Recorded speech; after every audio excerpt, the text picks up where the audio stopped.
Dober večer vsem skupaj, vsem, ki ste tukaj v konzorciju, v središču Ljubljane in pa vse posod po svetu, pravzaprav pred zasloni računalnikov ali kakšne druge naprave. Smo na dogodku po Frankfurtu, ki je letos nekako posvečen tudi trajnosti, organizira ta skupaj Mladinska knjiga, skupaj Zvezo potrošnikov Slovenije. Moje ime je Boštjan Okorn in prihajam iz Zveze potrošnikov Slovenije. Danes pa bomo s tremi eminentnimi gosti pravzaprav se lotili vprašanja, kaj in kako v današnjem času potrošnik dojema oziroma kakšna je trajnost v njegovih očeh. Vsem tem gostom lep pozdrav. Na kratko vas bom predstavil, pa malo sem pobrskal po spletu, pogledal, kaj piše o vas in bom izpostavil najbolj pomembne stvari. Najprej seveda gospa Lučka Kajfež-Bogataj, slovenska klimatologinja, tudi redna profesorica na Biotehniški fakulteti, predstojnica katedre za agrometeorologijo in pa predvsem članica Medvladnega foruma za podnebne spremembe v Ženevi, dobitnica oziroma sodobitnica Nobelove nagrade. V Sloveniji veljate za eno izmed pionirk pri raziskovanju vpliva podnebnih sprememb in dve knjigi, ki ste ju napisali, govorita o planetu na eni strani, ki ne raste, na drugi strani, ki ima veliko vode. Ampak ta voda ni, kot bomo mogoče kasneje kakšno rekli, ni vedno uporabna ali uporabna za pitje. Ampak mogoče bi vas v začetku vprašal, res ste pionirka na tem področju, kaj se je spremenilo zdaj v zadnjih 50-60 letih na področju dojemanja klimatskih sprememb? Ali smo že čez tisto, da jih ne zanikamo več, večinoma seveda, in gremo v to, da jih rešujemo, ali smo še vedno nekje vmes med, vemo, da so, ampak raje se jih ne bi dotikali? Ja, seveda, ste že kar nakazal malo, ste že nakazal odgovor, ker če gledamo, kdaj je bilo uradno prvič sporočeno, da je stvar že kritična, to je bil, mogel bi Kennedy slišati, pa so ga ubili, tako da je Lyndon Johnson je pravzaprav bil prvi veliki politik, znanost je že prej bila, prav leta tam 63. In potem se je itak 30 let ni nič naredili do konference v Riu. No, takrat so vsi priznali, da podnebne spremembe so in tudi obljubili, kaj se bo vse zgodilo. Pa je zdaj spet 30 let minil, pa recimo, če gledamo, kaj se dogaja zdaj v Egiptu, se še vedno okrog zelo bazičnih stvari vrtimo, ne, da je treba pač spremeniti energetsko politiko. To se pravi, dojemanje, da je treba nekaj narediti, se je spremenilo, ampak nič ne gre v pravo smer. Zdaj seveda šljemo pa široko javnost, je pa zelo odvisno, kje smo. Ne. Tam nekje sredi Indije ljudje se borijo za preživetje, v Afriki niso podnebne spremembe prioritete. Evropa seveda pa ve, zakaj gre dosti dobro in tukaj je bil napredek, če tako rečem, ampak se ne odrazi v tem, kar rabimo, v neki akciji. Hvala. Zraven mene sedi Dan Podjed, slovenski antropolog. Raziskovalno se posveča razmerju med ljudmi in tehnologijami, v kriznih časih tudi izolaciji, pa vozniškim navadam, ampak tukaj je predvsem zato, ker se je po svetu tudi trajnostnemu ravnanju z odpadki. Knjiga Nevidno življenje odpadkov razkriva pravzaprav eno tako hecno navado ljudi, če tako rečemo.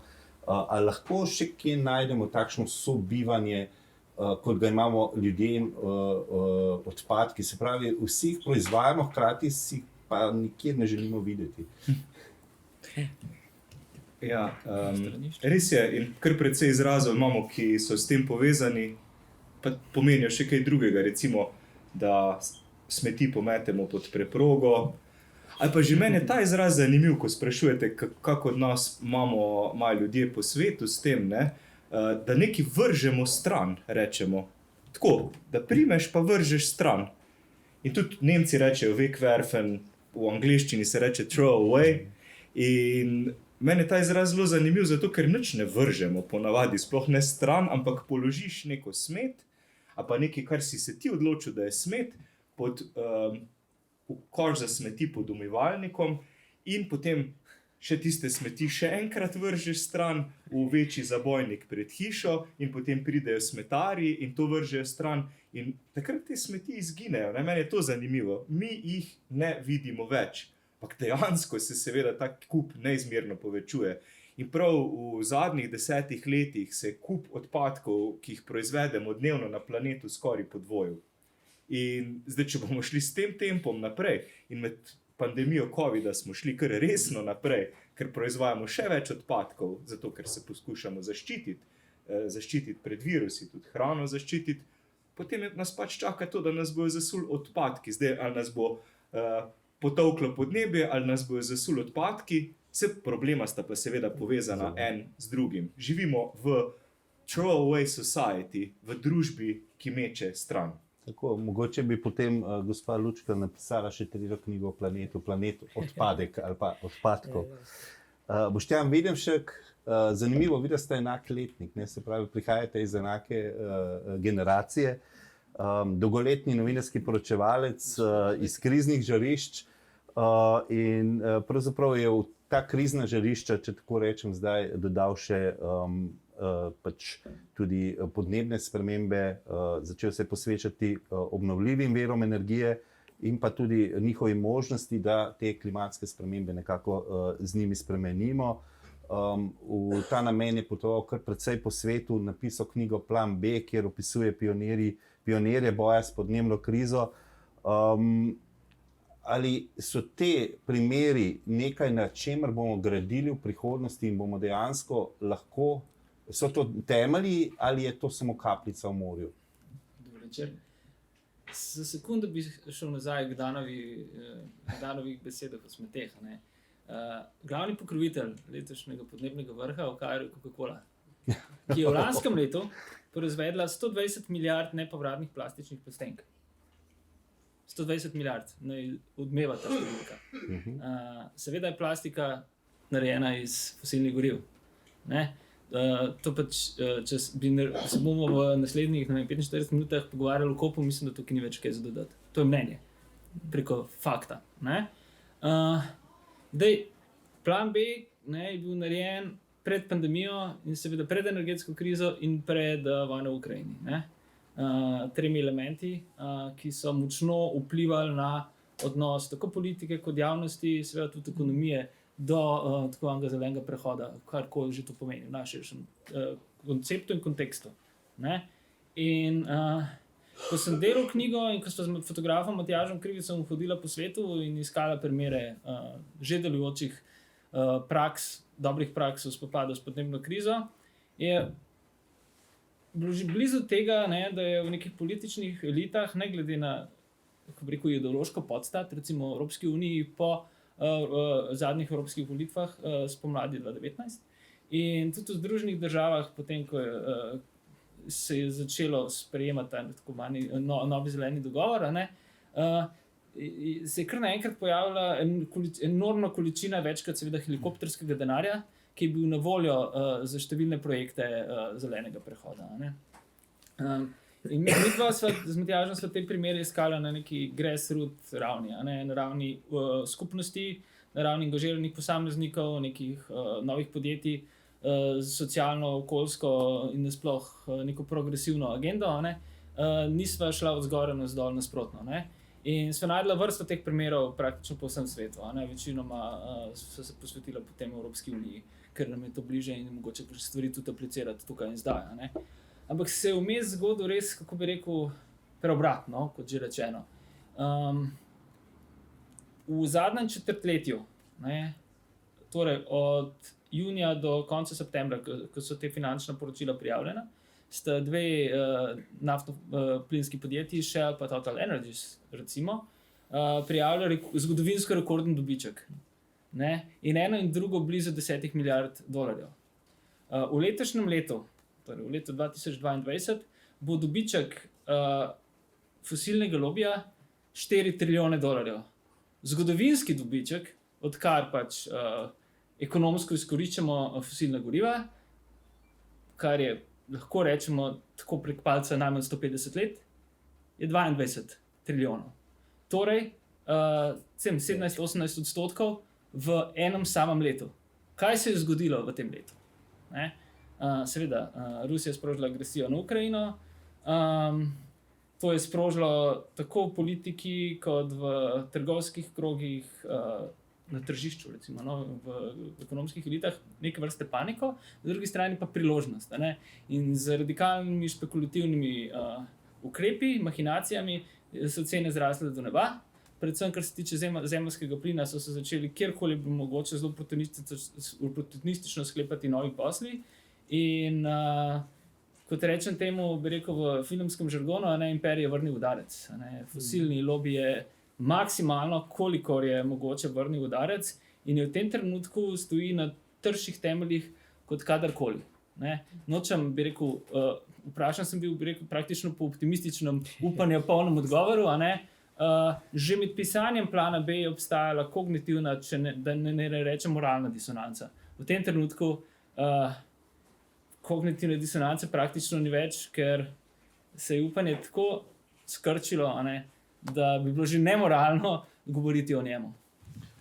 Hvala, to so bile takšne bolj težke besede, če rečem za začetek, ker bomo skušali nekako obrniti zadevo, kako bi jo pozitivno vendarle pripeljali v naslednjih x letih naprej.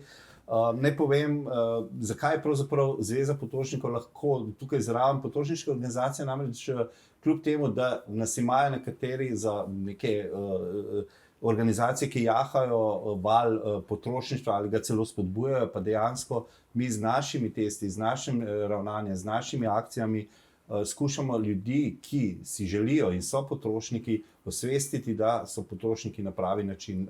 Praktično od vsega začetka v 50 letih, odkar obstajajo potrošniške organizacije v Evropi, se je govorilo v enem, smo upoštevali in pa pri svojih testih zelo veliko pozornosti namenjali temu, o čemer zdaj govorimo. Ampak leta 90, recimo, ali pa 91, ko je šla prva revija Zveze potrošnikov Slovenije, takrat se je imenovala VIP in smo govorili o bioizdelkih, takrat verjetno sploh ni nihče nikjer vedel, kaj ti bioizdelki so.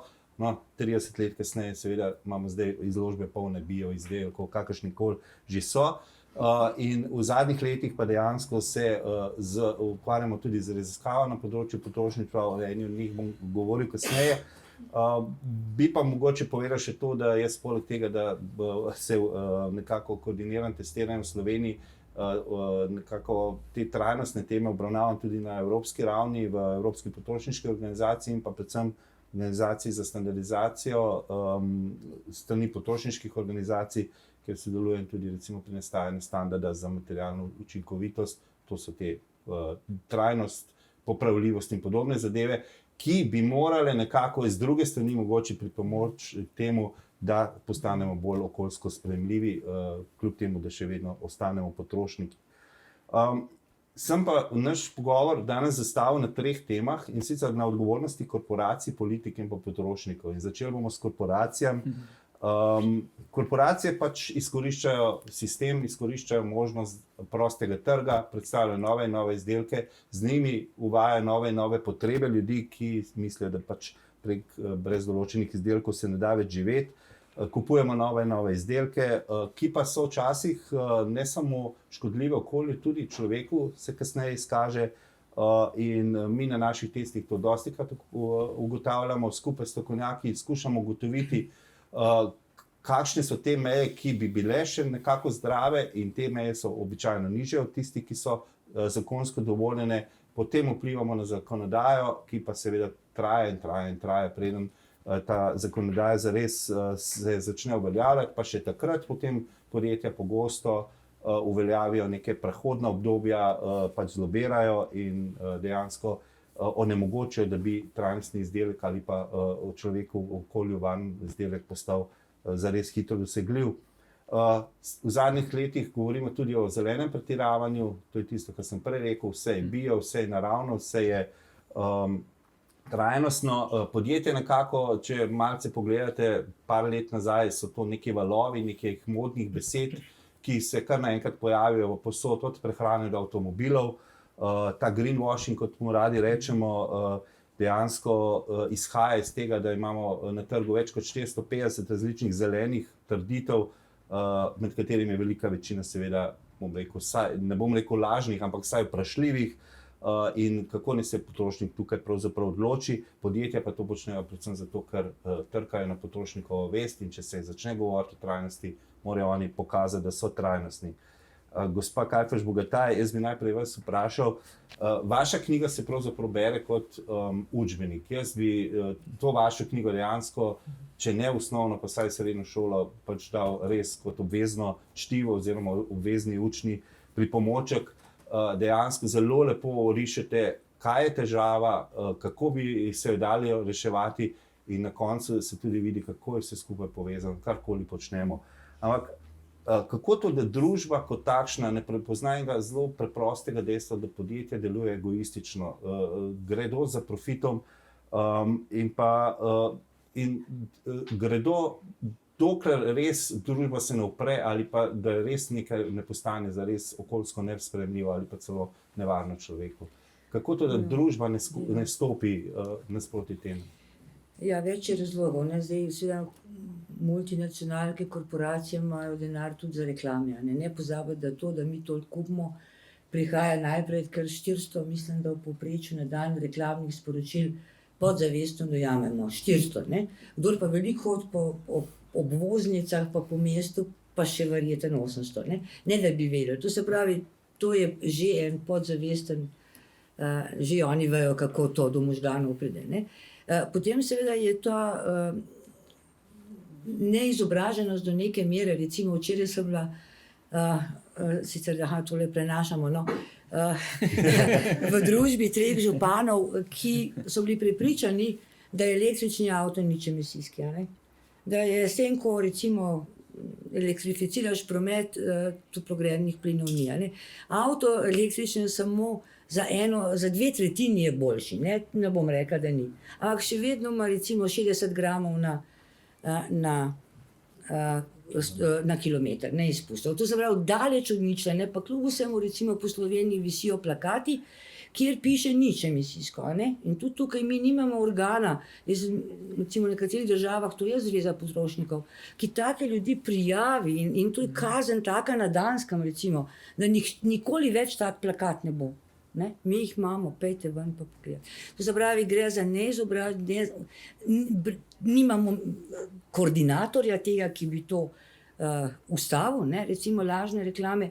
In seveda podstatus vsega je pa ekonomski sistem, ki temelji na kupovanju. Jaz ne bom nikoli pozabila, ko so se v času gospodarske krize, ko so bile obrestne mere za kredite slovenske izjemno visoke, odločil minister Mramor v novembru, da javnemu sektorju dvigne plače. To je bilo obče zgražanje, kako lahko v času krize dvigne. On je preprosto razložil, prihaja december, prihaja božič, ljudje morajo kupovati, da bo naš BDP zrasel in bom jaz kot finančni minister januarja dobil nižjo obrestno mero in bomo prihranili 500 milijonov. To je bilo popolnoma finančno je držal, fizikalno je to seveda noro. To se pravi, sistem, pomanjkanje organizacij, neizobraženost, pa seveda tisto naše, kar nas verjetno v hedonistični zanki, ko ti nekaj manjka, greš si kaj kupiti. Takih ljudi je na milijone. Ker seveda tam, kjer kupuješ, je zabava, tam se dogaja. Saj za BTC nikoli ni reklama, pejte kupovati. Ampak tam je zabava, tam je druženje, tam je že kaj. Skratka, to so razlogi po moje. Gospod Podjed, lastniki podjetij so ljudje, so potrošniki, na koncu kupujejo izdelke drugih podjetij in storitve. Zakaj pravzaprav ne dojamejo, da bi moral biti dobiček, profit tudi trajnosten? Se pravi, da bi morali prikazovati ne samo, če tako nasplošno rečem, BDP kot v denarju od izdelkov, ampak tudi nek mehak, trajnosten BDP in se z njim pohvaliti, da so oni boljši od drugih in tudi od drugih zahtevati, da so boljši, zato ker nam vse zadnje bodo tudi sami kupovali ali pa dobili netrajnosten izdelek, ki ga želijo kupiti. Prav pri tem bi se ustavil, da so lastniki ljudje. Jaz mislim, da imamo hud problem s poimenovanji. Namreč mene zelo motijo izrazi uporabnik, stranka, kupec, klient, pacient, tudi potrošnik mimogrede. Zakaj? A se kdo od vas danes zbudil zjutraj, pa se pogledal v ogledalo, pa rekel, danes bom pa boljši uporabnik? A ste vi to naredili? Verjetno ne. Ali pa, a učite svoje otroke, ne bodo dobri potrošniki, pa pojejo kosmiče do konca? Verjetno ne. Mislim, ljudje smo, to je bistveno. Povsod, tisti, ki proizvajamo, tisti, ki jemo, tisti, ki uporabljamo te stvari in na to res prepogosto pozabimo. In jaz mislim, da smo v začarani zanki prav zaradi tega razmerja. Mi vemo, kaj je dobro za vas, ki ustvarjamo nekaj za vas in vam dajemo. Če pa nočete kupiti, bomo pa pač oglaševali, dokler ne boste spoznali, kaj je dejansko dobro za vas. In zato moramo razvoju v industriji, povsod, kakršnemu koli razvoju, tudi razvoju rešitev, vladnih rešitev v nevladnem sektorju, dodati dva nujna prva koraka. In sicer sta to prvič identifikacija ljudi in drugič analiza njihovih navad in potreb. Potem šele pride na vrsto tretji korak, interpretacija, in četrti, testiranje. V čem je problem zdaj v industriji, recimo? V taki sobi, recimo za neko tako mizo, kot smo zdaj, tu sta dve, se dobi ekipa v podjetju, direktor, vodja marketinga, vodja razvoja, pa še kdo, recimo nekdo, ki so ga povabili neko stranko klienta, karkoli, da sodeluje zraven nekega poslovnega partnerja. Kaj bomo zdaj naredili za naše kupce ali pa uporabnike? In potem oni tuhtajo. Super, ima tako imenovan brainstorming, viharjenje možganov. To je največja katastrofa, mimogrede, to viharjenje možganov, največja izguba časa. In potem se nekaj spomne nekdo, tisti, ko ima največ besede, potem ponavadi odloči, kaj je najboljša rešitev. To bomo dali ljudem. Potem včasih to še preizkusijo, temu se reče testiranje uporabniške izkušnje. In paste, pogosto to testirajo na ljudeh, ki sploh ne obstajajo. Temu se reče uporaba tako imenovanih person. Zmislijo si like, ne vem, 47-letnega Boštjana, ima psa, zdaj si izmišljujem, ampak mogoče. Ampak on je umetnik, zdaj si ga narišemo na papir, ga ustvarimo in bomo njemu nekaj prodali, pa Lučki bomo nekaj prodali, pa Boštjanu bomo nekaj prodali, vsakmu bomo nekaj prodali tem umetnim likom. Pa zakaj ne greste do ljudi, tam zunaj, izven te sobe so ljudje. Pojdite do ljudi, pogovarjajte se z njimi in dajte preživeti nekaj časa z njimi, da boste razumeli, kaj hočejo, kaj potrebujejo, kaj si dejansko želijo in aj to, kar jim boste naredili za njih smiselno. In te ljudi povabite v tretji korak, ki se mu reče interpretacija. Ne da rešitve nastajajo brez ljudi, ampak z ljudmi. Ne za ljudi, ampak z ljudmi. In potem testirite rešitev s temi ljudmi. In potem jim jo pokažite, preizkusite z njimi in če ne dela, če bo rekli, tole je čisto sranje, pojdite na prvi korak. Nazaj in ponovite postopek, dokler stvar ne dela. In zdaj ne govorim iz fantazijskih vzgibov o tem postopku, ker smo to preizkusili do zdaj, mislim, da v 14 razvojnih projektih. Pač stvar deluje. Celo industriji je to všeč. Mislim, tudi industrija razume. Mislim, delal sem z inženirji, recimo, ko so prej pač sami razvijali rešitve. Če je, ne vem, konkurenca naredila daljinski upravljalnik z 25 gumbi, so oni naredili boljšega, ki jih je imel 28. Pač človek je pa rabil 5 gumbov. In zdaj smo prišli v to fazo, da imamo daljinske upravljavce. Moja mama si je kupila tako imenovan pametni televizor in ga ne zna uporabljati, ker je gor 25 tipk, pa ste na prvi strani, pa obrnete, pa je še v zadnji 25 tipk. In zdaj sem zvedel, da režejo otroci svojim starim staršem šablone iz papirja, da samo tiste tipke ven gledajo, ki jih ljudje potrebujejo. Zakaj ni šel nekdo do ljudi in jih vprašal, koliko tipk pa pravzaprav potrebujete? Zakaj to mnenje več tipk, boljša rešitev? No in vem kaj, kdo razmišlja mogoče zdaj od vas, ker doskrat slišim potem ta problem. Ja, če bi Henry Ford, poslušal ljudi, kaj mislijo, bi mu rekli hitrejše konje in on bi moral priskrbeti hitrejše konje. To je neka znana fraza. Henry Ford ne bi rekel, če bi jaz poslušal ljudi, kaj hočejo, bi mi rekli hitrejše konje. Prvič, Henry Ford ni nikoli tega rekel, to si je nekdo zmislil v 90-ih letih, to frazo. Drugič, mogoče bilo boljš celo za 21. stoletje, to bo Lučka vedela, če bi imeli hitrejše konje, pa manj avtomobilov z notranjim izgorevanjem. In tretjič, nihče ni ljudi vprašal ničesar. In jaz mislim, da je čas, da gremo do ljudi in veste, kaj na ta način nastane? Trajnostne rešitve. Ali lahko se meni medklic, si predstavljaš, da to svetuješ pornografski industriji? Tudi mogoče tudi lahko pornografska industrija pomeri ljudi, ampak to mislim, da je že pa tema za posebno okroglo mizo. Evo, jaz bi imel tudi en medklic. Zdaj se strinjam z vsem, ampak jaz mislim, da tisti ljudje, tistih po tvojih prvih 5 iz začetka zgodbe, ne, ko so se oni usedeli, ne vem, če so toliko razpravljali o tem, kaj bojo dali, kot ko bomo zaslužili. Ne? Ja, Optimizacija zaslužka je tista. Ampak Lučka, in briga jih za ljudi. Tako kot je davčna optimizacija nekaj, ki zdaj sem se naučila tudi, kaj to je, ne, s to kampanjo, vsaj en plus. In čim boš pa ljudi dosti spraševal, jih pravzaprav ne boš mogel žene čez vodo pelati, ne? Jih boš izobrazil in to v večini primerov ni nujno zaželjeno od tistih 5 začetnih. Zdaj, kako mi njih prisiliti, to je vprašanje. Poslušaj, sam še to dodam. Lučka, se strinjam, ampak veš, koliko stane pranje možganov v primerjavi s tem, da greš do ljudi? Ja. Koliko časa porabiš za to, da opereš ljudem glavo, da nekaj potrebujejo? Koliko 100.000 evrov moraš vršiti v neko reklamno kampanjo? Porabil bi pa sicer 10.000 evrov recimo za to, da pošleš, da greš ljudem, da se pogovarjaš z njimi, da spoznaš njihove dejanske želje. To, mislim, prav to oglaševanje je izjemno drago in res jaz mislim, da smo v začaranem krogu. Potem to pranje možganov traja in traja. To ni slaba investicija, ker to pa so prani možgani, so skozi prani. Ja. Bomo kasneje tudi dali, bomo nadaljevali tukaj, pa bomo pol tudi dali, pa v publiki si zapišite, pa bomo, drugače pa dober medklic. Jaz bom pa dodal vprašanje, koliko pa lahko zaposleni pripomorejo, oziroma kako lahko zaposleni pripomorejo, ne da so čudaki ali pa celo šikanirani, češ, da onemogočajo razvoj podjetja, ko opozarjajo na to, da ne delajo bolj trajnostno. Ja, ampak se tudi zaposleni so ljudje, če so v podjetju neki človeški ampak stiki. Ampak tisti, ki ne odločajo na vrhu, ne? Pa se odloča vsak na svoji ravni na nek način. No? In jaz mislim, da najboljš pa odločajo ljudje z zgledom. Recimo, ta hip ni še volilni molk.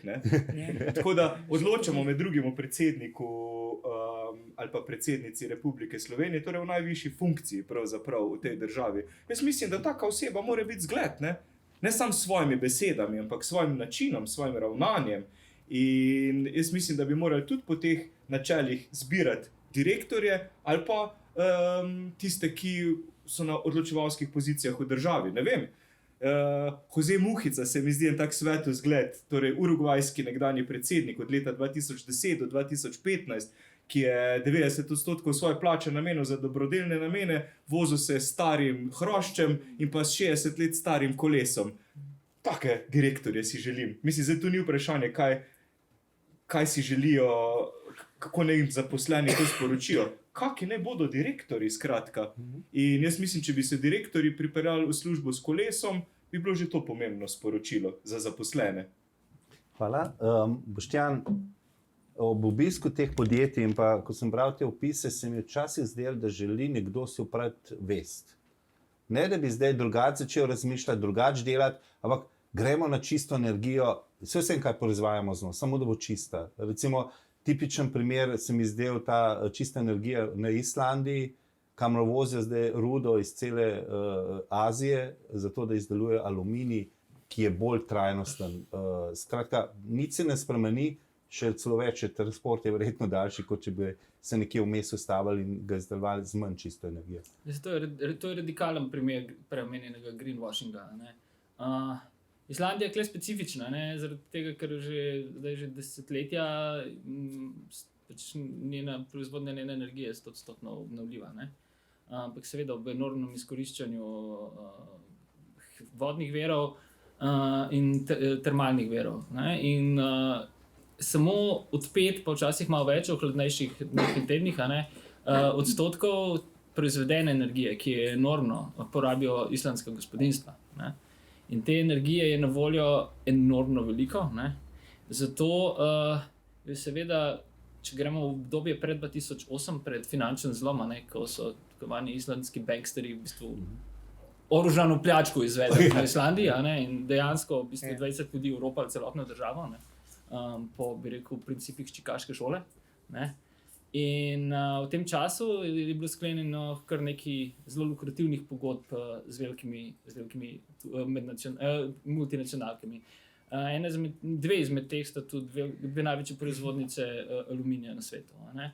In pod pretvezo, da se dejansko ni pretveza, ne, ampak v realnost, tako, v konsekvenci pa je, ne, pod pretvezo, da so na voljo zgolj obnovljivi viri energije, ne, v bistvu proizvajamo na Islandiji zeleni aluminij. Medtem pa se večina potrebnega boksita in fosfatov se pripelje iz Avstralije, ne, na Islandijo. Predstavljamo si zemljevid, potujemo zdaj mi preko Pacifika, preko Atlantika, ne, kako to gre, pa čez obeh strani je mogoče, ker je tako jebeno daleč. Ne. In emisije, ki se seveda z prevozom povzročijo, še kako odtehtajo tisto, kar naj bi bilo obnovljivo. Ne.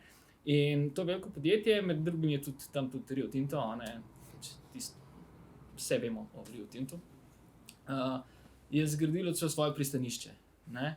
In v nekem trenutku, ko je bila gospodarska kriza na Islandiji po zlomu na vrhuncu, je začelo uporabljati jezik skoraj kot socialnega podjetja, kako zaposluje v krizi, daje možnost in tako naprej. In je uporabljal vse te ljubke slogane, ki, bi rekel, hitro zadovoljijo naivno dušo. No. Zdaj se te stvari spreminjajo, tudi davčne stopnje so se močno dvigale, ni več to, ko bi rekel, davčna optimizacija za tovrstna podjetja, da ne rečemo davčna oaza, ampak takih primerov je na korporativni ravni ogromno, in ko bi rekel, to je na korporativni ravni modro ekonomsko delovanje.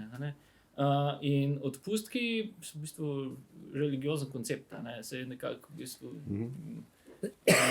odraščamo s tem, da pač moramo neko pokoro za svoje grehe narediti in nam bo potem lažje. In ker je to vtisnjeno v kolektiven imprint, mislim kolektivno zavest recimo, je to še toliko lažje izkoriščati. In v greenwashingu pa še toliko bolj. Zdaj pa naredil korak nazaj, odgovornost potrošnika je enako posameznika. Zdaj s tem strahovite težave. Seveda, jasno, vse narediš po svojih najboljših močeh. Jaz sem osebno gonilo meja moje etike, meja moje bivanjske funkcionalnosti. Recimo, ne prevedem, pač imam hudo celiakijo in sem vegetarijanec, ne morem biti vegan, ker drugače ne bi mogel funkcionirati. In zaradi tega pač jem mlečne izdelke v omejenih količinah. To je definicija meje etike.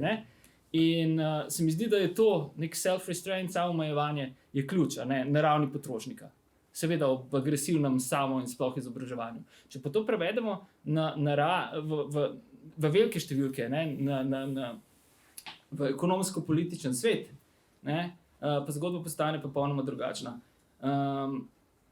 Veliki avtor Michael Mann v svoji, zdaj že predzadnji knjigi Climate Wars, to ni zelo dobesedno, Climate Wars v tem primeru, zelo dobro opiše, kako so fosilni, tobačni lobiji, lobiji proizvodnje sladkih pijač in tako naprej v Združenih državah v zadnjih desetletjih, analizira vse skupaj od 50 let naprej, v bistvu preko oglaševanja prenesli odgovornost za lastno zdravje, lastno počutje in tudi kolektivno zdravje in nasploh varnost in tako naprej na posameznika.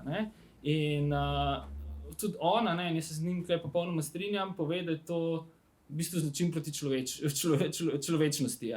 Da v bistvu po nekaj letih z zasvojevanjem z alkoholom, s tobakom in tako naprej se pove, to je škodljivo. Ampak ti si že odvisen in si praktično ne moreš pomagati in si tudi že zdravstveno tako načet, da v bistvu marsikdaj so stvari nepovratne, pa vendarle je tvoja odgovornost zdaj, boš skrbel za svoje zdravje in tako naprej. Isto za vse prisotno glukozo v prehrani in tako naprej, koruzni sirup, hitro debelost, proti kateri praktično kot če živiš v eni izmed revnejših držav, v Združenih državah, recimo na jugu, prihajaš iz deprivilegirane ekonomsko in nasploh tudi rasno, seveda pomemben faktor družine, si praktično obsojen na, kako se temu reče, moram prevesti, revno debelost, ki je v bistvu že epidemična, če ne celo pandemična na neki ravni.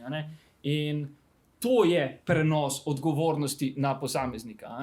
In v času klimatskih sprememb, naraščajočih posledic leteh, seveda striktno in samo antropocenih, pa je to še toliko huje, kajti nove generacije, mlajše generacije, ki so ključne v kakršnem koli diskurzu o posledicah podnebnih razmer, že čutijo neko izrazito težo odgovornosti, ki jim je bila usiljena na eni strani, na drugi strani pa je tako velika, da ustvarja neke vrste fatig, sprotno utrujenost, če ne celo klimatsko travmo.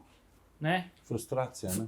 Ja, ampak gre že v bistvu že skoraj kolektivna, ker je občutek nemoči tako zelo in tako prekleto močan, da te v bistvu pasivizira, aktivno te pasivizira. To pomeni, in to je največje darilo poslu kot ponavadi, status quo. Gospa Kajfež-Bogataj, vi ste tudi v svoji knjigi navedli nekaj primerov, ko se je reševalo pravzaprav neko krizo in povzročilo novo krizo. Vemo recimo za primere tudi pri prehranskih, ko smo želeli nekaj zelenega, v resnici se je pa zgodilo točno obratno. Kateri del tega greenwashinga se vam zdi najbolj kritičen pravzaprav? Mogoče samo še eno dopolnitev, to zvračanje neodgovornosti na posameznika, zelo podoben slogan, ki je tudi še danes, ljudje so prepričani, misli globalno, deluj lokalno. Mislim, to je spet ena taka stvar. Ti deluj lokalno, nas pa že pusti na globalni ravni, bomo delali po svoje. Ti se brigaj zase. Skratka, deluj, jaz vedno rečem, deluj tudi globalno. Tako da več je takih spreg. Zdaj, seveda, če gledamo, nekaj tega greenwashinga je tudi iz dobrih namenov nastalo. Recimo, kjer so velikokrat gledam biogoriva kot tak tipičen primer.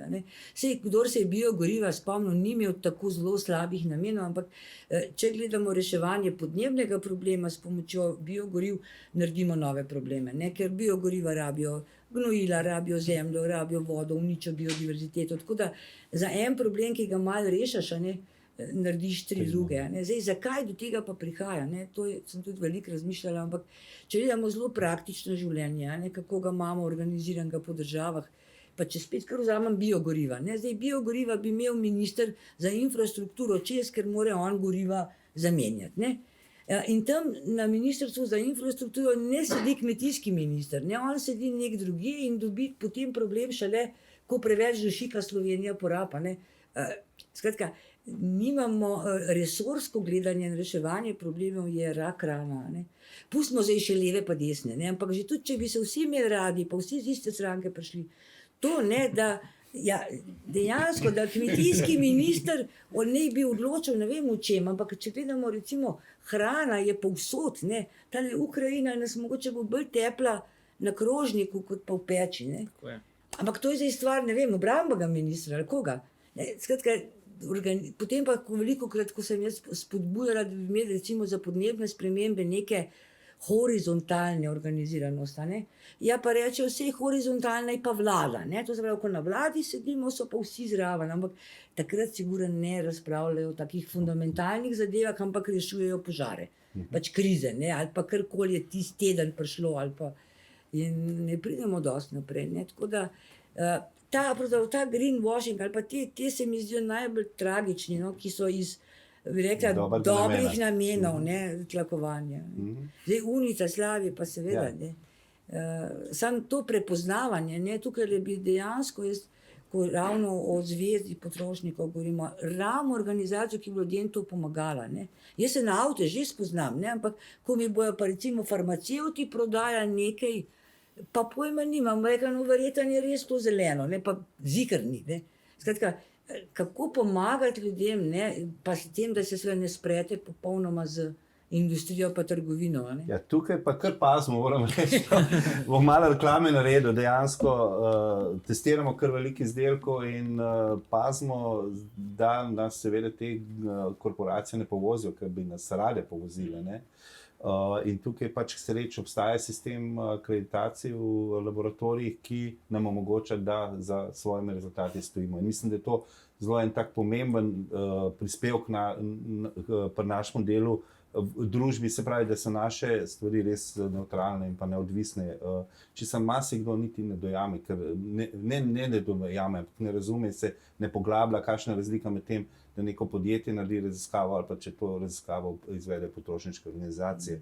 Ampak zdaj smo že prišli, bom rekel, na to drugi del, odgovornost politike, ker bom spet nekako vklopil tiste prakso, našo prakso. Se pravi, mi odkrijemo neko težavo, jo damo v javnost, ampak ta dejansko ne pride do odločevalcev, če nismo res, bom rekel, tečni ali pa zoprni in nas pol seveda spet ne marajo, ker smo tečni in zoprni, ker opozarjamo na nekaj, kar njim povzroča delo ali pa celo, bom rekel, ni v skladu s tistim, kar so oni mislili, da je prav. Vidimo pa po celi Evropi, ne samo v Sloveniji, ali pa v Sloveniji mogoče še malo bolj kot kje drugje, da na lokalni ravni še ni tega prepoznavanja, kaj pomeni civilna družba, kaj pomeni potrošniške, okoljevarstvene organizacije. Zelo redko so v nekih dialogih, ko se o tem govori, ko se sprejemajo odločitve, preden se sprejemajo. Če pa že, je pa to ponovadi nek PR politike, na koncu izpade, se pravi, so zraven, vsi ste bili zraven, ne? Upoštevamo vas itak ne. No, malo boljše, recimo, se tiče na evropski ravni z našo potrošniško organizacijo v Bruslju, kjer dejansko Evropska komisija je spoznala njeno moč, oziroma njena pač tudi, zakaj se zavzema in je nekako tudi dostikrat sprašuje, tudi preko njih, tudi nas, kaj in kako narediti. Se pravi, zdaj tukaj te politične odločitve, ki so zelo, bom rekel, zato odvisne od tega, kar jim pove industrija, ker so zelo močni lobisti in pa tega, kar recimo ima nek politik, neka struja, bom rekel, v glavi. Ne. Zdaj, ravno kar spremljamo pač ta dogajanje v Egiptu na COP27, vi ste s tem kar veliko bili vpleteni, bom rekel, v preteklosti, že vaš čas pravzaprav. Koliko je, Boštjan je že malo namignil prej, koliko je dejansko nekega resnega razmisleka tam in koliko je pravzaprav PR-a?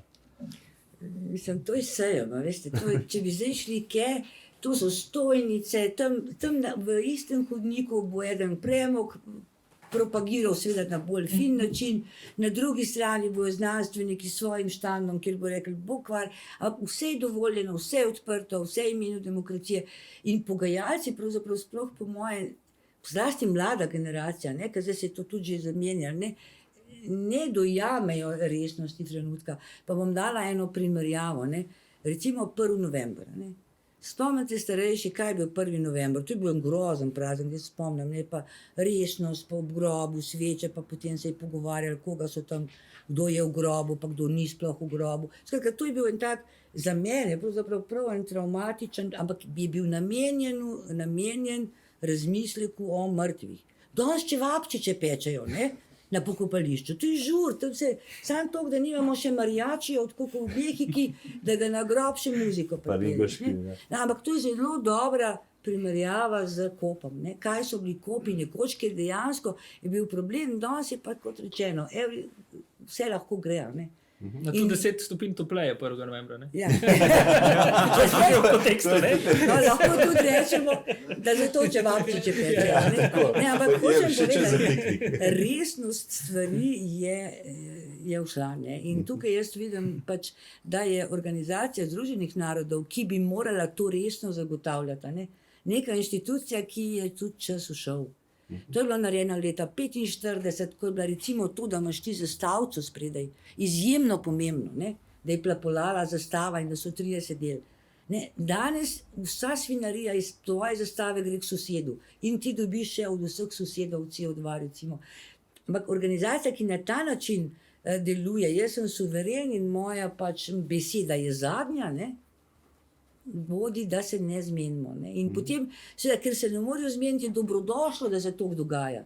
Ne, recimo, mi imamo neko tudi v soboto, eno Evropska unija, pač online, ne, dogodek, komaj so se uvrstili, ker je toliko stvari, da bo še v soboto popoldne bila edina niša še, ampak mi se namo pogovarjali o podnebju, ne? Čeprav jaz bom sabotirala, krožno gospodarstvo, ne? To je dogodek, kjer bomo, sej to ima zvezo, ne rečem, ampak tudi ne tako, kot bi morali biti. Ne? Kaj sem poskušala povezati s podnebnimi spremembami, se to bo v Egiptu v bistvu, a to boste, ja, pa dejte, ne? Ampak skratka, z prve roke, ne, stvari so, tako kot marsikaj v politiki, ne, je farsa, no, žal. Škoda, res. Gospod Podjed, vi ste prej že povedali pač nekaj besed o tem, kako naj bi politiki ali pa recimo tudi veliki gospodarstveniki delovali z zgledom. Tega v politiki žal, bom rekel, če gremo bolj proti jugu, kot gremo slabše, ne. Recimo nekje na severu, mislim, da na Danskem se vozijo s kolesom tudi politiki, pri nas si želijo pač spremstva, bom rekel, na poti v garažo, ki jo imajo čez cesto, ne. Zdaj, tukaj me zanima, kako to pravzaprav, bom rekel, malo populistično vprašanje, ampak ali ni mogoče, ko bo politik pri nas dojel, da je pa mogoče fino se s kolesom pripeljati pred parlament, da bojo ljudje potem to dojeli, da je zdaj pa to on populist, ker se vsi o tem pogovarjamo in tako naprej. Oziroma bom povedal nasplošno, zakaj v Sloveniji ni neke resne zelene stranke, ki bi imela, ne vem, 5 do 10% redno zagotovljenih, da pride v parlament. Imeli smo jo, ko smo se osvajali, zdaj jo nimamo več. Ja, res je. O tem sem se pogovarjal pred približno 20 leti z profesorjem Dušanom Plutom. Isto vprašanje smo zastavili, zakaj v Sloveniji ni več zelene stranke, resne zelene stranke, to je bilo pred 20 leti. In on je takrat rekel isto, pač kot vi zdaj. V Sloveniji je potencial za stranko, ki bo zelena in bo dobila vsaj 10% glasov. Letos recimo je bila na volitvah ena taka stranka, Vesna konkretno, pa ni prišla niti v parlament, ne. Torej, kaj je narobe? Kaj je narobe z družbo, kaj je narobe z politiko? Nekaj je očitno narobe, ne? Nekaj je treba spremeniti, izboljšati. Se vsaka stranka skuša potem postaviti te teme nekam v svoje programe, tam nekam pod 8. točko recimo, ne? Ampak ni pa stranke, ki bi se samo na ta način profilirala. Tako da to je izziv za prihodnost. Hotel sem pa reči nekaj v zvezi s temi danskimi kolesarji. Kolikor denarja, toliko izpustov je neka taka povprečna računica in tudi ti danski politiki ali pa župani, ki se vozijo na delo s kolesom, imajo bistveno več denarja kot pa politiki, rečemo že kot v Sloveniji ali pa kje ste omenili jug, nekje na globalnem jugu in mogoče se oni sicer vozijo v službo z Mercedesom, črnim, ne hodijo pa na nakupe v New York in nazaj, ne letajo toliko po svetu, tako da tu je gotovo neka korelacija, ne? Mislim, tudi ni nujno to, kar je videti trajnostno, tudi dejansko trajnostno. Mislim, vem za Norveško recimo, kjer sem tudi delal raziskavo o teh smeteh, bil izjemno presenečen, recimo, ko me je peljala gospa, pri kateri sem živel, na njihovo smetišče. Jaz mislil, da sem prišel v Ikeo, v prodajalni center, če je bilo vse novo noter. Jaz rekel, da bi se pobral. Je rekla, ja, se tu pridejo nekateri, pa potem kaj poberejo, ne? Pač oni iz teh južnih držav, ki živijo na Norveškem, pridejo pa poberejo. Second hand shop. Second hand shop. Jaz rekel, pa to je vse krasno, ne? Mislim, res, oni dobesedno nove stvari mečejo stran. Pa sem vprašal, zakaj pa to mečejo stran? Je rekla, ja, zato, ker sicer oni vsi živijo v teh majhnih, skromnih hišicah, lesenih, noter imajo pa urejeno tip-top, ne? In je treba vsake 3 leta zamenjati pohištvo, zato ker nekako se pa moraš pokazati. In tudi ti direktorji, ne, imajo vsi pač tiste majhne lesene hišice, medtem imajo pa na francoski rivieri vile, pa avtomobile in tako naprej. Torej, nekaj je biti navidezno trajnosten in kaj pa dejansko zadnji, to je pa seveda drugo vprašanje. In jaz mislim, da malo moramo biti bolj transparentni drug do drugega. Ampak že ko sem jaz transparenten sam do sebe, me malo groza stisne, ko ugotovim, da sem do aprila že vse skuril tisto, kar bi moral, ne, te izpuste, tisto kvoto porabim do aprila. Nimamo avtomobila recimo doma, kupujemo, mečemo stran, kar se da malo, ne vem, porabimo stvari do konca, če se le da, ampak ne, zato ker pač tu in tam kam grem in mislim, zdaj kaj ne naredim, ne? Pa sem stalno v tej dilemi. Iti ali ne iti, ker bistvo antropologije pa je nekam iti konc koncev, ne, se ne moreš biti kar doma pa raziskovati tega svojega zapečka, ampak moraš videti, kaj se dogaja, tako kot v tem projektu Nevidno življenje odpadkov smo raziskovali, žal med COVID-om, tako da je veliko stvari padlo v vodo, pa smo bili zato bolj trajnostni. Raziskovati v Oslu, raziskovati v Dubaju, primerjati kraje med sabo, ne? To je bistveno. Tako kot za Boštjana, da gre nekam pa vidi, kaj se tam dogaja. Ne? In tako da midva z Boštjanom sva škodljivca, ampak se pa za dobro. Ampak zdaj lahko tukaj poveste, recimo, Boštjan lahko zdaj pove, ali so politiki tam na lokalni ravni vsaj približno dojeli, zakaj gre, pa ne bojo gradili vil iz tega denarja, ki ga bojo privarčevali zaradi trajnostnih projektov, ki ste jih s fotografom ovekovečila. V vsakem primeru ne moramo generalizirati, ne? Case by case. Vidva se namenoma osredotočila, vsaj v prvem delu knjige, no, te preiskavi, na družbe, ki so, na manjše skupnosti, ki so našle svojo rešitev. Ne? In kar je skupno je, da je bil že skupnost samo po sebi pomeni solidarnost. Ne? In v bistvu je, in obenem so v bistvu vse te, od ne vem, grškega otoka Tilosa do ne vem, islandskih primerov, norveške in tako naprej, so bile škotske, orknijski otoki, so bile te skupnosti, ki so bile že čutile neposredne posledice podnebnih sprememb in v bistvu je bilo ni bilo to nič abstraktnega, ne? Dobili so brcev rita, ne? Ki je ključna za kakršenkoli premik, ne? Za kinetiko. Ne? In ob občutku solidarnosti, enako skupnosti in ob večkrat, v bistvu kar nek algoritem se je vzpostavil, ne? Motiviranih posameznikih, ki razmišljajo o prvi osebi množine, brez šizofrenije, ne? In se vzpostavlja neka tak jedro teh zgodb, ne? In seveda, ne, je ključna skromnost, samo omejevanje / odrekanje, ne? In to je prostor seveda osvobojen kakršnekoli želje po luksuzu, mislim, to je osnova, ne?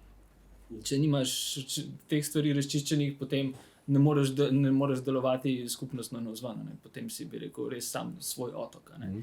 In ne vem, recimo en tak res dober primer, ki sicer tudi sama knjiga utopija, ne? Zgodba se dogaja na otoku in otoki sami po sebi ponujajo to možnost utopičnosti nekega ločenega, odstranjenega sveta, ki deluje samozadostno, ne?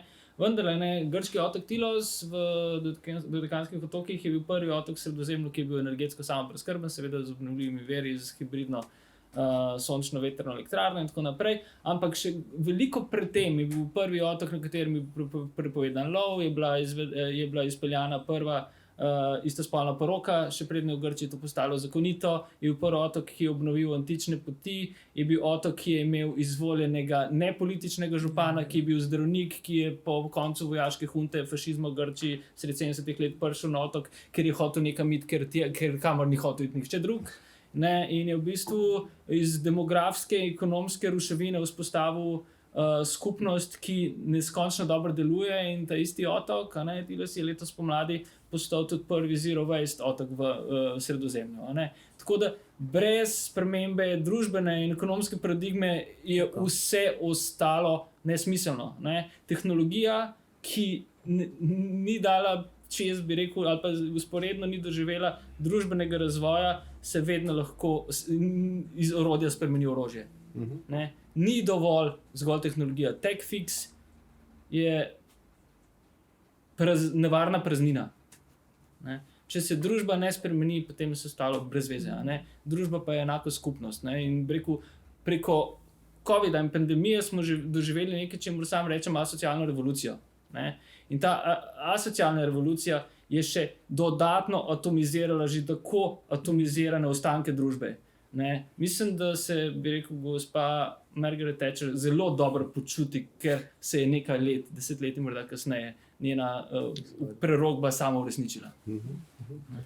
No, vse mogoče kot medklic, ta COVID-ni čas, ne, je pokazal, kako bi bilo, dobivali smo polnenih informacij, kako ni bilo smoga, kako ni bilo nekih izpustov vsakdanjega, ne.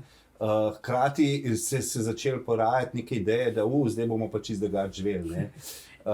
Danes seveda vidimo, da smo tam, kjer smo bili, ne, ali pa še kakšen korak naprej. Mogoče bi vas še vprašal glede slovenske politike. Zdaj, dobili smo, Boštjan prav, nekaj helikopterskega evropskega denarja. A ga namenjamo v prave smeri, ali gre samo, bom rekel, spet za zapravljanje nečesa, kar nam je bilo dano, pa nimamo strategije. Žal, tukaj ni ministra, mi smo ga povabili za okolje in ki bi verjeten lahko ga malo bolj tako zoprno vprašal, pa mogoče tako nasplošno. Mogoče pri slovenski politiki, da začnem še svojo teorijo, zakaj nimamo zelene stranke. Ker dejansko problem slovenski bi bil, recimo, da se mi zdaj tukaj le zberemo, da smo mi zelo ustanovitelji stranke. Če vas vprašam, a ste za sežigalnice, smo proti, a ste za zelene, smo, vse se strinjamo. Ampak čez 10 minut bomo vprašani, NATO ja ali ne, vojska ja ali ne, splav ja ali ne, cerkev ja ali ne. Politika ima celo pahljačo, in ni dovolj, da se strinjamo samo na unem delu, kaj je za okolje dobro. In to je pokopalo našo slovensko politiko, ker so padli na izpitu, potem ko je bilo pa treba kaj drugega se poenotiti. In ker se niso, smo imeli najprej 3 stranke, in danes nimamo pa nobene, ker med tem smo pa zamudili kritičen čas in so že vse ostale stranke pokradle, da ne rečem posvojile te vsebine. Tako da pač učimo se demokracije. Zdaj, kar se tiče okolja, zdaj, tudi če bi povabili ministra za okolje, lejte, minister za okolje je najmanj kriv.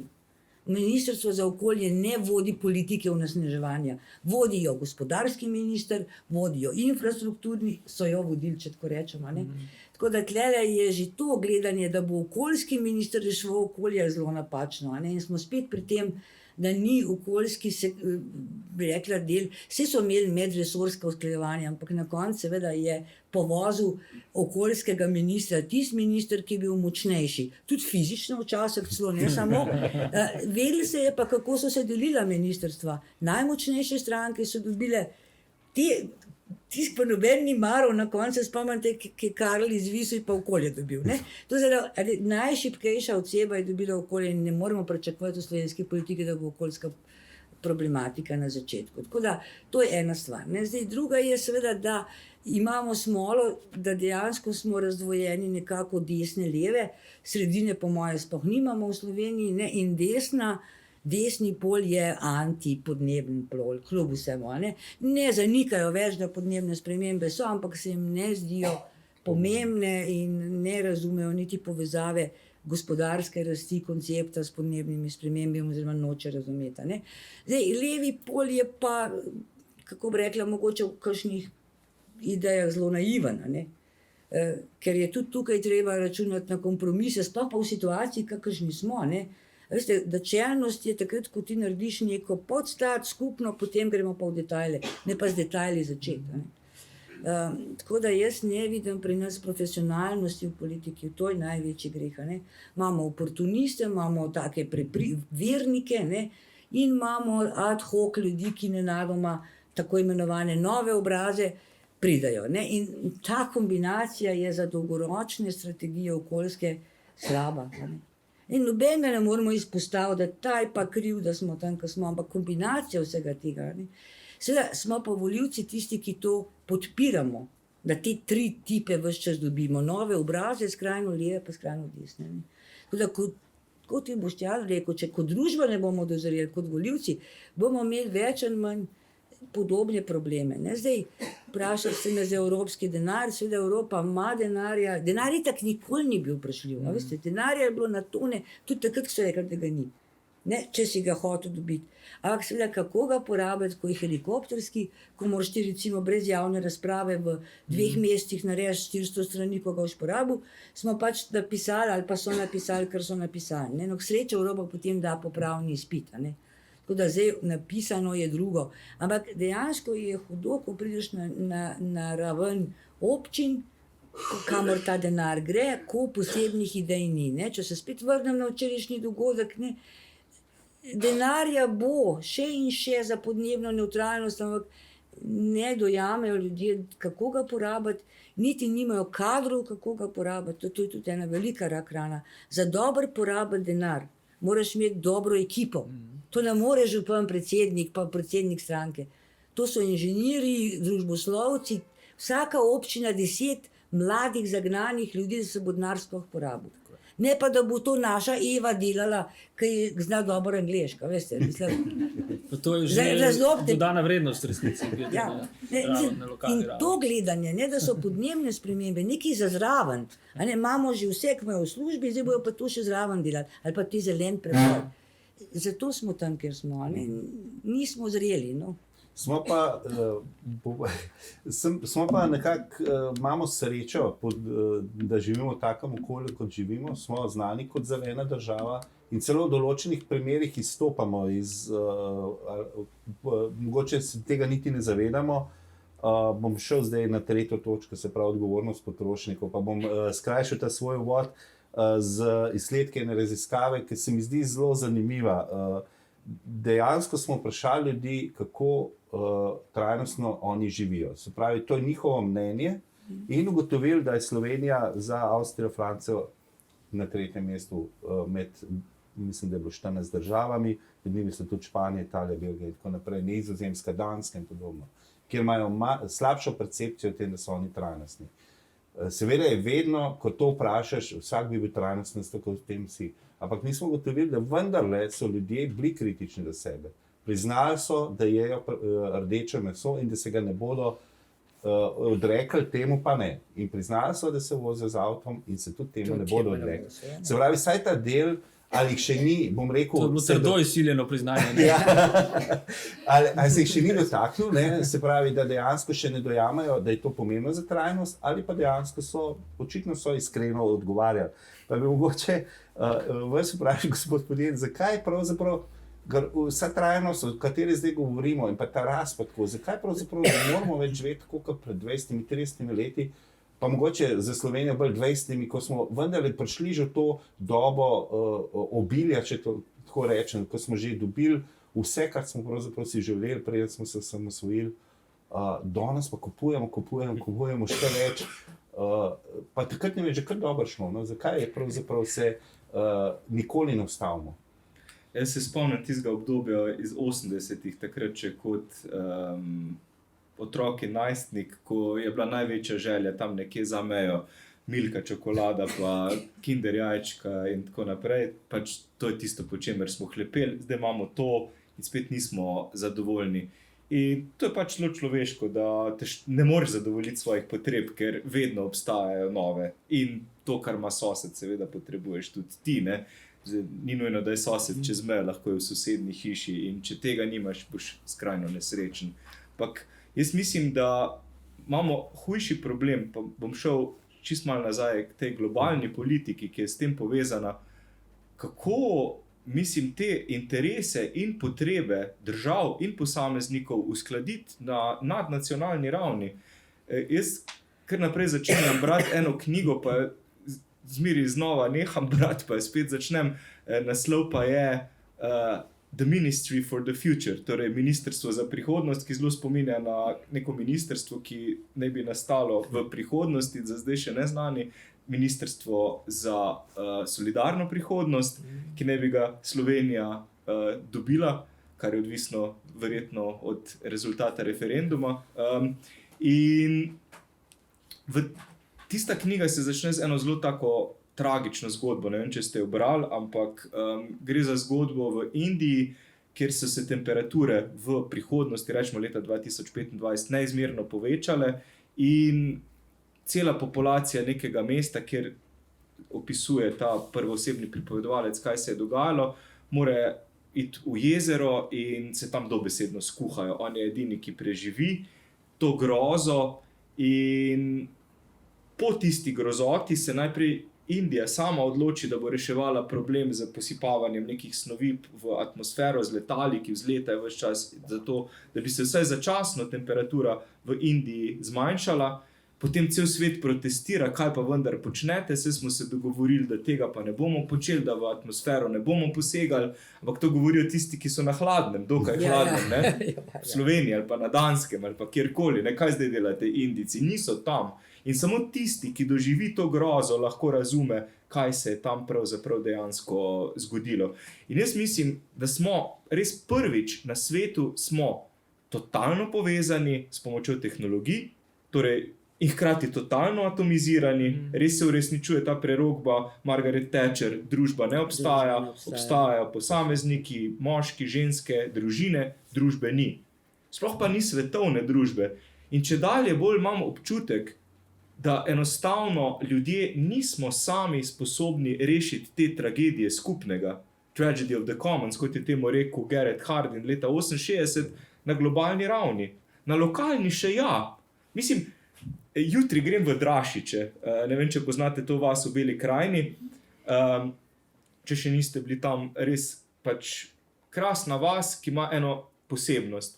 Tam deluje neka institucija, ki se reče soseska zidanica. To je v bistvu vinska banka, v katero domačini prinašajo vino vsako leto, tam imajo še preizkuševalce, sodnike, ne, da presodijo, če je vino primerno, da ga zlijejo v skupne sode. In potem iz teh sodov vzamejo domačini, kolikor želijo vina, ampak morajo potem bankirji napisati na rovaš, to je taka primitivna kreditna kartica, koliko je kdo vzel ven. In na koncu leta rovaše zbrusijo in potem naredijo obračun. In če ste vzeli ven 100 litrov vina, ga boste morali vrniti 150. Torej 50%, ne? 50% obresti, to se sliši res kruto, ne, oderuško.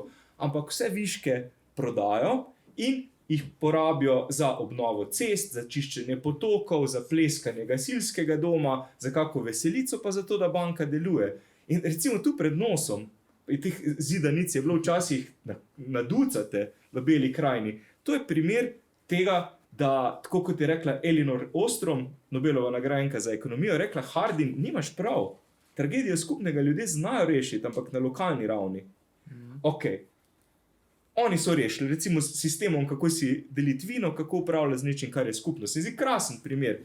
Kako tudi narediti energetske skupnosti v prihodnosti na podobnih sistemih, ki jih ljudje poznajo. Vino zamenjaš za energijo, ok, bomo razumeli nekako, ne? Zdaj, ko je Martinovo, še bolj. No, ampak na svetovni ravni pa to ne gre, zato ker ljudje smo navajeni funkcionirati v majhnih skupnostih, do 150 ljudi, to je naša kognitivna meja enostavno.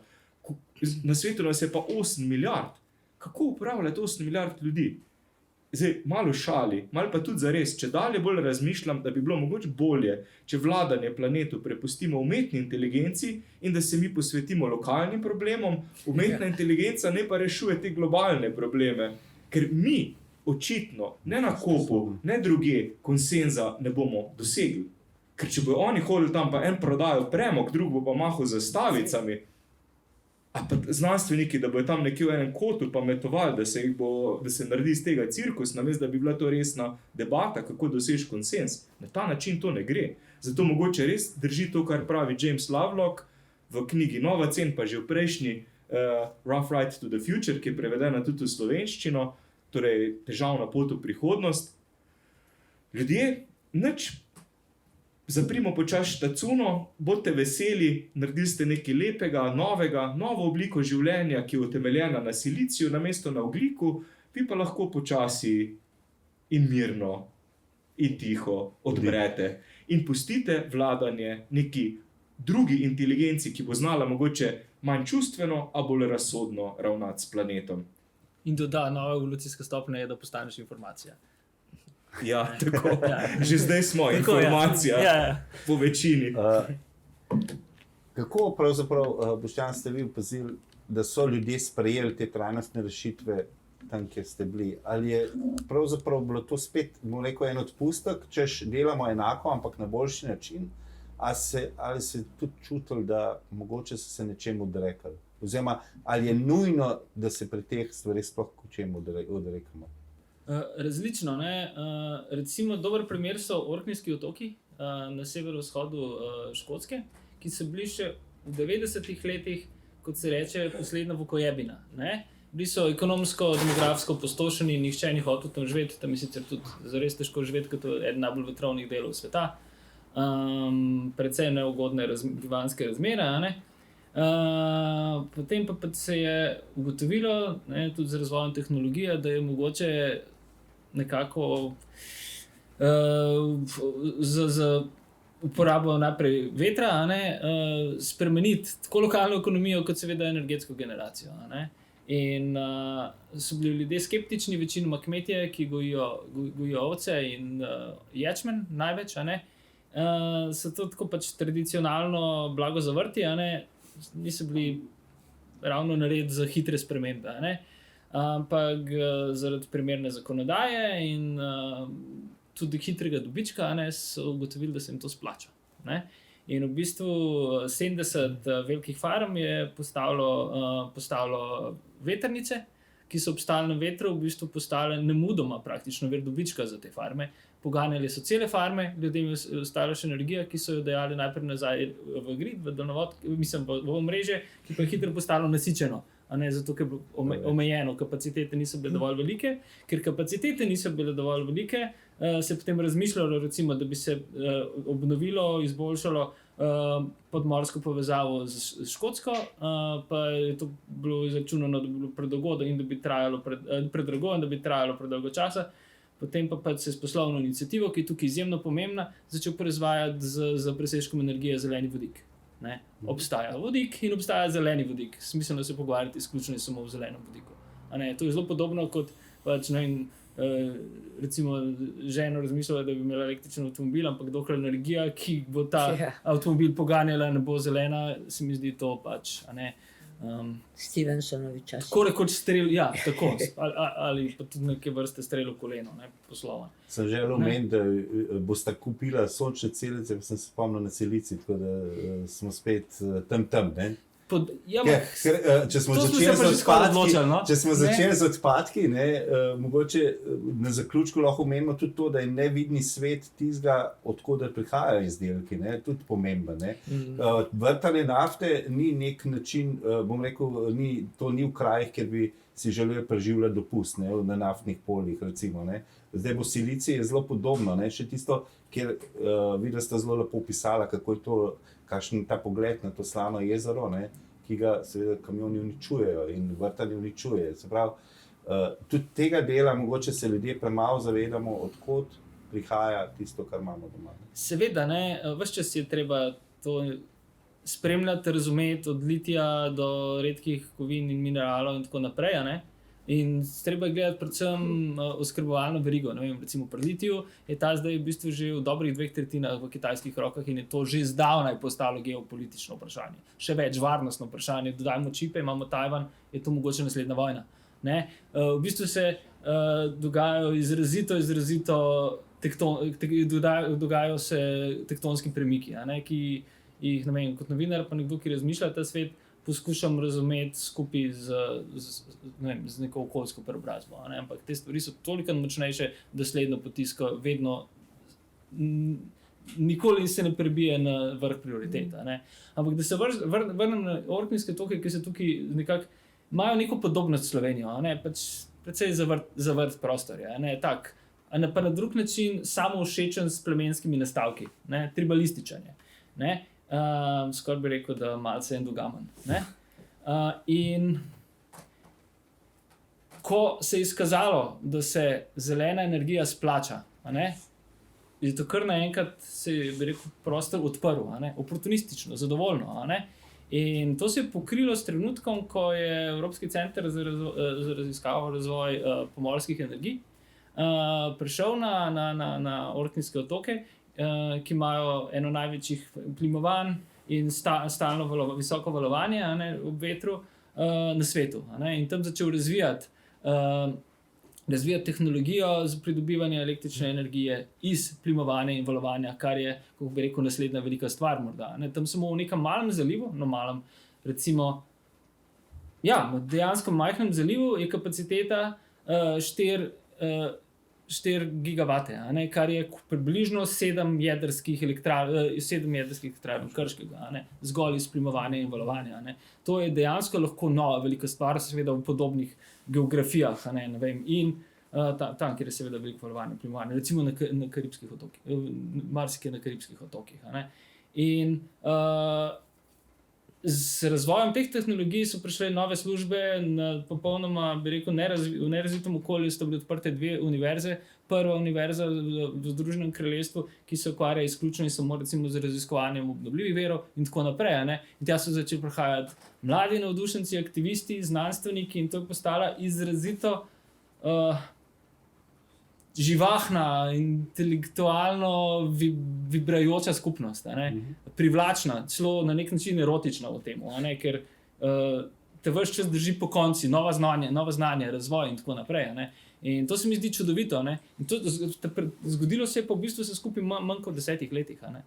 In ta številka 10 mi je zelo pomembna, tudi bi rekel v kontekstu sončnih celic in solarne energije.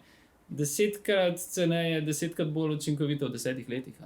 Mislim, to se veliko krat ponavlja, malo spominja na logiko 10,000 ponavljanj oziroma korakov. Pa vendarle, stvari se na ravni tehnologiji izrazito hitro premikajo. Če gremo korak nazaj, družba šteje. Ja, mogoče bi počasi zaključili. Dam še vam besedo. Sam repliko na tole. Edina stvar, ki jo pa moramo tudi priznati, je, da če kdo sem jaz za obnovljive vire, ampak tukaj so fizikalne omejitve, koliko imaš ljudi.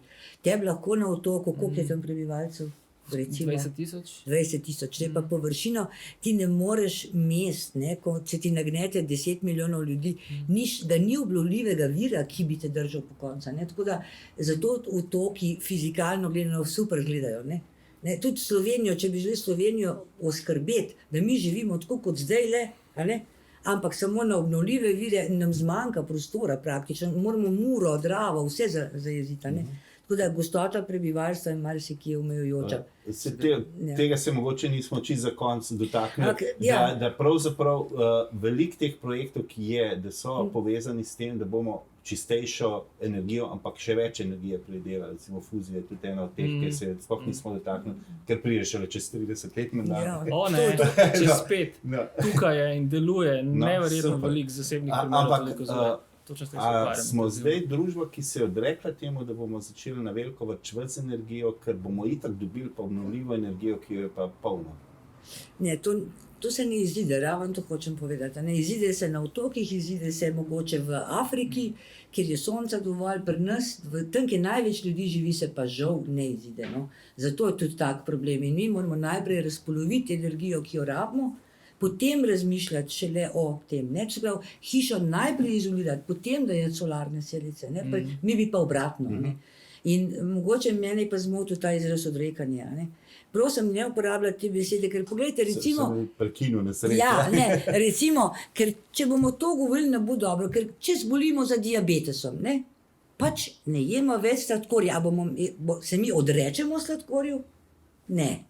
Mi ga ne jemo, ker je pač za nas škodljivo. Čim bomo odrekanje noter v to zgodbo peljali, smo še mlado generacijo pravzaprav spravili na kolena. Pa mogoče še zadnja stvar, ker je bilo o delu drugje, o svinariji drugje, o tisih izdelkov. Tukaj pa jaz vidim potrošniško organizacijo kot bistven člen, ker če se spomnite, ko je bil naš Potočnik, minister oziroma komisar za okolje, je bil eden od njegovih projektov, da bi izdelki v trgovini imeli nalepko, koliko vode, koliko energije, skratka odtis, ki ga imajo ob ceni. In seveda, da bi vzgajali ljudi, da stvari, ki imajo odtis ali pa celo suženjsko delo, da se to ne kupuje. Tukaj pa ne vidim drugega akterja kot Zveza potrošnikov, ki naj to vpelje. Mogoče za začetek pri 5 izdelkih ali pa 10. Vem, da Tesco je probal pri pomarančnem soku, pralnem prašku pa pri dilcah za rezanje. Vam povem, da delamo na tem, ampak smo previdni, ker se bojimo greenwashinga. Čisto tako povem. Mogoče še vi, potem bomo dali malo še besede publiki. Sam to bi povedal, na to temo se strinjam. Ta beseda odrekanje je res problematična in tudi zato, ker pogosto sploh ne gre za to. Povem iz lastne izkušnje, kot rečeno, mi smo se odrekli avtomobilu in živimo bolje, kar ljudje niti ne vejo. In jaz mislim, da tudi Zveza potrošnikov mora za to skrbeti, da ozaveščate ljudi, da lahko brez nekaterih stvari živimo bistveno bolje. ceneje. Pač naša družina na leto prihrani, zato ker nimamo avtomobila, približno 2 do 3 tisoč evrov, pa smo ravno tako mobilni kot sicer. Pač, kadar potrebujem avto, uporabljam sisteme za deljeno mobilnost, več se vozimo s kolesom, uporabljamo javni prevoz, če gremo na dopust, pač najamemo avto in to je to. Pač življenje brez avtomobila je izjemno preprosto. Mi pa smo v glavah še vedno sredi 20. stoletja, tam v času odvisnosti od avtomobila, s Jamesom Deanom zraven nekega spoliranega avta, s cigaretom v roki in to je to. Mi smo še vedno tam, mi smo še vedno v stoletju avtomobilizma, tu pa je 21. stoletje. Res pa je, da smo 20. zavozili z avtomobilom na notranje izgorevanje, vprašanje je, če bomo 21. zavozili z električnim avtomobilom ali pa na kak drug način. To me skrbi. Hvala lepa vsem.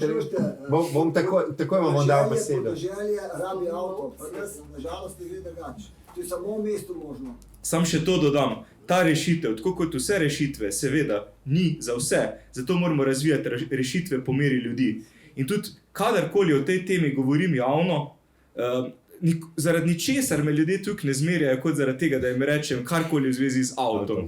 Ti nam boš avto vzel, pa kaj si pa ti misliš? Pa še meso. Ne, mesa niti nisem omenil, ampak avto sem pa omenil večkrat in sem res dobil pisma, še enega bomo kupili.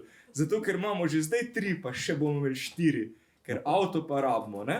Ampak seveda, pač zaradi načina poselitve Slovenije, ta rešitev ni izvedljiva za vse. Ta hip pa sploh ne.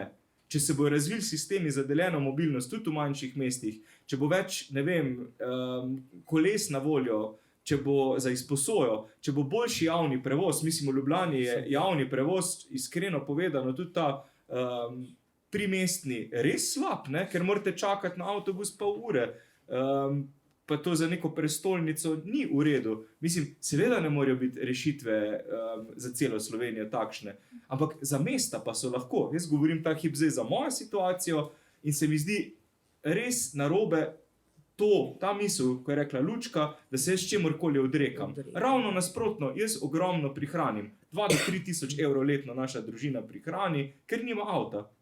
In to se da. Pač plačujemo seveda več za bivanje v glavnem mestu. Drži. Ampak prihranimo pa precej pri avtu. In če bi več ljudi to vedeli, bilo seznanjenih tudi z vaše strani, jaz mislim, da bi bila ta odločitev bistveno lažja. Pa tudi so včasih seznanjeni. Mi o tem pišemo, mi o tem osveščamo in tudi sami avtomobili niso rešitev, kar vemo tudi zaradi mest, kako izgleda brez avtomobilov in kako z avtomobili. Ja, nekaj Jamesa Deana morate najti, da vam dela reklama. Tazga novega, ja, ki se bo odrekel, dobra ideja. Kakšno vprašanje iz publike, prosim? Ne porabite tistih 3000 evrov. Zdaj, Avione? ne, varčujem, ampak ta denar mi propada. V kriptovalute ne vlagam, ker te tudi propadajo. Hoteli smo si malo bolj tudi energetsko sanirati našo stavbo. Kako? To je premalo denarja za sanacijo. Se pravim. In ne vem, kdaj bomo prišli do tam. Ampak vsem, pač nimamo avta. Počutim se bolje. Avto mi je itak stal 99% časa pred hišo. Prej sem rekel, da sem pol dobil po 7 letih plaketo, kjer je z zlatimi črkami pisalo, da sem čestitamo, postali ste lastnik avtomobila, ko sem ga odplačal prek leasinga. Sem imel 10 let star avto v lasti, podpisala se je pa leasingška hiša v stečaju. Tako da sem rekel, zdaj je trenutek, da to vozilo gre in pa sva rekla ženo, bova poskusila pač malo živeti brez, pa smo bili pa kar brez in gre super. No. Tako da res, to je tako, ko nehaš kaditi, no, redko kdo si želi nazaj začeti, verjetno, ne. Po 2 letih pa sploh. Eno vprašanje imam pa za vas. Kako je na tem otoku? A se število prebivalcev povečuje, zmanjšuje, enako? Govorimo o Tilosu. Ja. Število se zelo počasi povečuje, predvsem pa se vračajo mladi ljudje. Vračajo se mladi ljudje, ki so, ne vem, kako rekel, potomci prejšnjih generacij, ki so se odselili. In imajo tudi, postajajo seveda vse bolj tudi turistično popularne, ker je ta zgodba postala globalno prepoznavna in to jasno lahko prinese s sabo določene težave, ampak imajo, bi rekel, zelo jasno, trdno medsebojno zavezo, da ne gradijo nikakršne velike turistične infrastrukture. Veliki turizem. Prosim? Elitni Niti slučajno ne elitni turizem, ampak Ekoturizem. turizem bi rekel, kako smo rekli, čas pomeri človeka. A ne? Ja, ekoturizem. Ekoturizem je pa absolutno, zato ker prostor postaja tudi prehransko, samo preskrben, kompletna mobilnost postaja električna na otoku, a ne? Mislim, seveda električna zaradi lokalnih virov energije, a ne? In to postaja pač res tak case study, ne? Ampak je pa res neka taka delujoča utopija, no? Ne? To je seveda treba biti iskren, jasno, ne? Prej sem predstavil te primere, zato ker me je Boštjan vprašal po lokalnih primerih, a ne? In je ta pač tak izstopajoča, ne? Tudi enako velja za Orkneyske otoke, a ne?